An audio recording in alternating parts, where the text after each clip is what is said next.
चंदनपुर गांव का शापित कुआं। चंदनपुर गांव चारों तरफ घने जंगलों से घिरा हुआ था। दिन में ये गांव बहुत शांत और सुंदर लगता था, लेकिन रात होते ही यहाँ का माहौल डरावना हो जाता था। गांव के बीचों बीच एक बहुत पुराना कुआं था, जिसे लोग शापित कुआं कहते थे। गांव के बुजुर्ग बताते थे कि कई साल पहले उस कुएं के पास एक औरत की रहस्यमयी मौत हुई थी। कहते हैं कि उसकी आत्मा आज भी उस कुएं के आसपास भटकती है और जो भी आधी रात को वहां जाता है वो कभी वापस नहीं आता।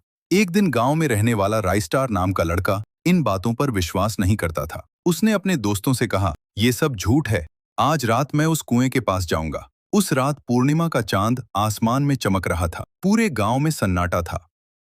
राइस्टार चुपके चुपके उस पुराने कुएं के पास पहुंचा।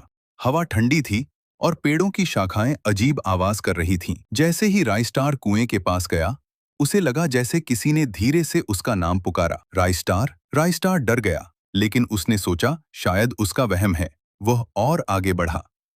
तभी कुएं के अंदर से पानी के छींटे और धीमी रोने की आवाज आने लगी। राइस्टार कांपते हुए कुएं के अंदर झांका और अचानक उसे पानी में एक सफेद साड़ी पहने औरत का चेहरा दिखाई दिया। उसकी आंखें लाल थीं और वह धीरे धीरे ऊपर की तरफ आ रही थीं। अचानक वह औरत कुएं से बाहर निकलने लगी और डरावनी आवाज में बोली, तुम्हें यहां नहीं आना चाहिए था। राइस्टार डर के मारे भागने लगा, लेकिन उसे लगा जैसे कोई उसके पीछे पीछे दौड़ रहा है। हवा तेज हो गई, पेड़ जोर जोर से हिलने लगे। अगली सुबह गांव वालों को राइस्टार कुएं के पास बेहोश मिला।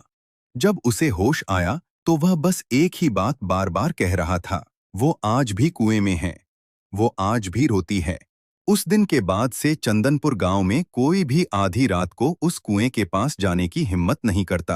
कहते हैं कि आज भी जब पूर्णिमा की रात होती है तो उस कुएं से किसी औरत के रोने की आवाज सुनाई देती है, और अगर कोई ध्यान से सुने तो उसे अपना नाम भी सुनाई देता है। क्या तुम चंदनपुर के उस कुएं के पास आधी रात में जाने की हिम्मत करोगे?